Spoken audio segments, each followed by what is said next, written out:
Can't کہتا تھا کہ چیز جیسی ہو ویسی کبھی بھی نہیں جانی جا سکتی۔ ہم اسے ویسا جانتے ہیں جیسا ہم اسے جان سکتے ہیں۔ اس بات کو سمجھنے کی کوشش کرو۔ ہم جو جان سکتے ہیں اس کا انحصار جانی گئی چیزوں پر نہیں ہوتا، بلکہ ہمارے جان سکنے کی صلاحیت پر ہوتا ہے۔ کئی چیزیں ہیں جو ہمیں نظر آتی ہیں مگر چھپکلی شاید انہیں نہ دیکھ سکتی ہو۔ کچھ چیزوں کو چوہے دیکھ پاتے ہوں اور ہم نہ دیکھ پاتے ہوں۔ کچھ آوازیں جو آپ نہیں سن سکتے وہ کتے ہاتھی سن سکتے ہوں، اور کچھ آوازیں جو آپ سن پاتے ہوں وہ مچھلی کچھوے نہ سن سکتے ہوں۔ تو آپ جن بھی چیزوں کے بارے میں جانتے ہیں وہ ان چیزوں کی حقیقت ہوتی ہی نہیں ہے، وہ آپ کی صلاحیتوں کا رزلٹ ہوتا ہے۔ مطلب یہ ہے کہ جس کو بھی آپ آبجیکٹو حقیقت مان رہے ہو وہ بھی آبجیکٹو نہیں ہے، انتہائی سبجیکٹو ہے۔ یاد رکھو، جو بھی تم دیکھتے ہو اس میں دیکھنے والا شامل ہوتا ہے، اور جو ہی دیکھنے والا بھی دیکھنے کے عمل میں شامل ہوتا ہے چیز ویسی نہیں رہتی جیسی وہ ہے۔ اس بات کو سمجھیں کہ جیسے ہی آپ کسی چیز کو دیکھتے ہیں، کسی چیز کو جانتے ہیں، تو آپ کے دماغ میں اس کا پیٹرن پہلے سے موجود ہوتا ہے جو دماغ فوراً سامنے لا کے رکھ دیتا ہے۔ آپ نے ایک تصویر دماغ میں سیو کر رکھی ہے جس پر کھجور کے درخت کا لیبل لکھا ہوا ہے۔ اب آپ ہزاروں بھی کھجور کے درخت دیکھیں تو وہ قد، شکل، ساخت میں ہزار بھی رنگ کے ہوں، آپ کچھ بھی نہیں دیکھ رہے ہوتے بلکہ اس تصویر کو دیکھ رہے ہوتے ہیں جس پر کھجور کا درخت لگا ہے اور جو بس آپ کے دماغ میں موجود ہے۔ اور دماغ چیزوں کو جو لیبل دیتا ہے اس کی نیچر ڈوئل ہے، اس میں ثنویت ہوتی ہے، دوہرا پن ہوتا ہے، اپوزٹ ہوتا ہے۔ اس بات کو دھیان میں رکھو کہ دماغ کسی بھی چیز کو جانتا ہے اس کے اپوزٹ کی وجہ سے، متضاد، متصادم کی وجہ سے۔ وہ دن کو جانتا ہے رات کی وجہ سے، دکھ کو سکھ کی وجہ سے، سیاہ کو سفید کی وجہ سے۔ یہ انٹلیکٹ کی، عقل کی بیسک نیچر ہے کہ وہ چیزوں کو دو حصوں میں توڑ دیتی ہے، تقسیم کر دیتی ہے، وہ اپوزٹ کو الگ کر دیتی ہے، اور پھر کسی چیز کی ایک شناخت آپ میں پیدا ہوتی ہے، پہچان، جسے آپ اپنا جاننا کہتے ہیں۔ انا جو دماغ کی تخلیق ہے وہ اسی ڈوئلزم، اسی ثنویت، اسی دو کی دنیا میں کام کرتی ہے۔ میں کہتا ہوں کہ میں غصہ نہیں کرتا، صرف معاف کرتا ہوں، لیکن کبھی آپ سوچتے ہیں کہ بغیر غصے کے معافی کیا مطلب؟ اگر آپ غصہ ہی نہیں ہوئے تو معاف کرنا کوئی چیز ہی نہیں رہ جاتا۔ معاف کرنے کے لیے پہلے غصہ کرنا ناگزیر ہے۔ معافی غصے کا ہی سایہ ہے۔ انسان کا مسئلہ یہ ہے کہ وہ اپوزٹ پیدا کرتا ہے اور چیز کو سمجھتا ہے، وہ یہ جان ہی نہیں پاتا کہ وہ جس اپوزٹ کو نکال رہا ہے اصل میں وہ اسے سمجھنے میں، اسے جاننے میں شامل ہے۔ جب آپ کسی کو کہتے ہیں کہ وہ بڑا معاف کرنے والا ہے تو اصل میں آپ کہنا چاہ رہے ہیں کہ وہ معاف کرنے والا ہے، لیکن آپ ناگزیر طور پر اسے یہ بھی کہہ رہے ہیں کہ وہ بہت غصیلا ہے، کیونکہ اگر وہ غصہ ہی نہیں کرتا تو پھر معاف کرنا کیسا؟ انٹلیکٹ ایسے ہی چیزوں کو توڑ کر سمجھتی ہے، وہ دو متضادات میں موجود وننس کو نہیں دیکھ سکتی۔ دماغ موت کو سمجھتا ہے زندگی کے اپوزٹ، دکھ کو جانتا ہے سکھ کے متصادم، جبکہ جو نیچر کی زبان ہے اس میں تقسیم ہے ہی نہیں۔ اس کائنات کی ساری اسکیم میں دماغ نے چیزوں کو بانٹ کر سمجھنے کی کوشش کی ہے، لیکن اگر آپ مائنڈ سے ماورا ہو کر دیکھ سکیں تو یہ تقسیم موجود ہی نہیں ہے۔ حقیقت صرف ایک ہے۔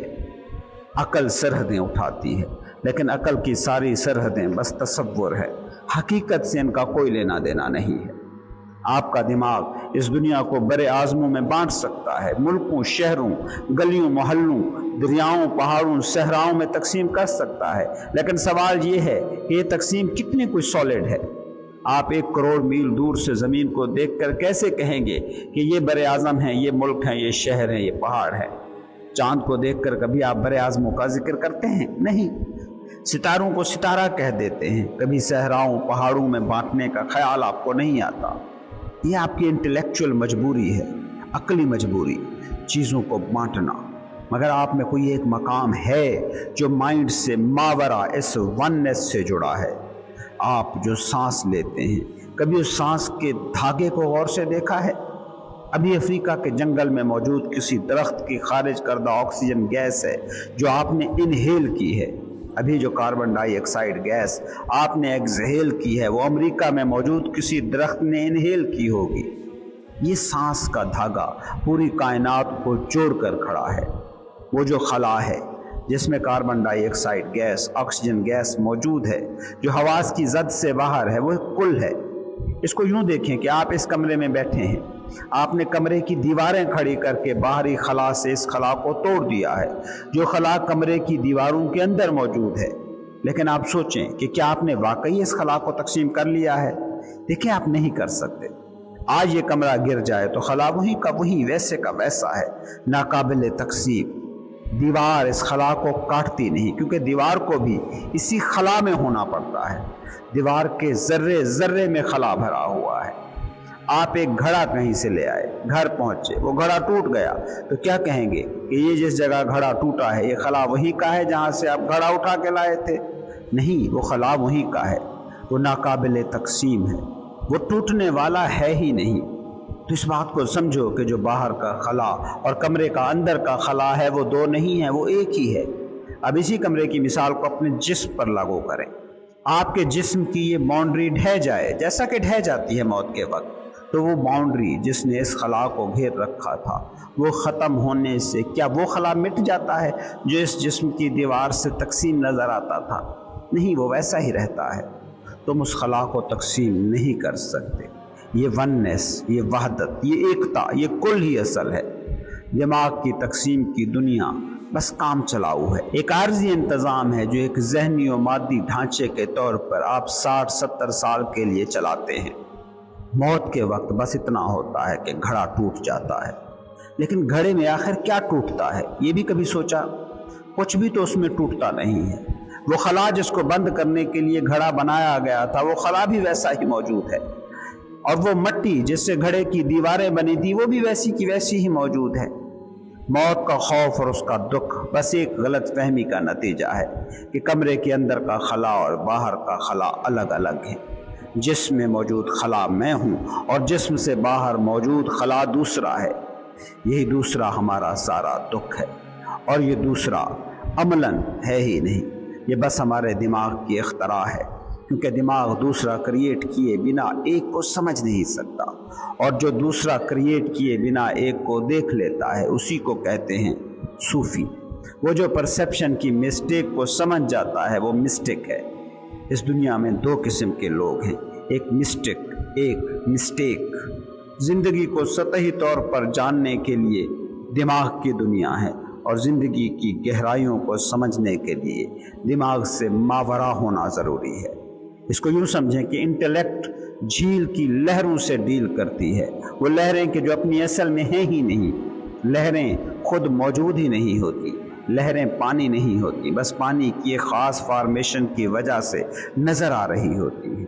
دماغ انہی لہروں کو سمجھتا ہے اور انہی سے معنی نکالتا ہے، لیکن لہروں سے نیچے موجود زندگی کی جھیل کو سمجھنا ہو تو یہ انٹلیکٹ کچھ کام نہیں دیتی، کیونکہ انٹلیکٹ دو کی تقسیم میں کام کرتی ہے، اور جھیل کی سطح کے نیچے کوئی دوسرا ہے نہیں، صرف ایک زندگی ہے، ایک ہی قسم کا پانی ہے، ایسا ایک جس کا کوئی دوسرا نہیں ہے۔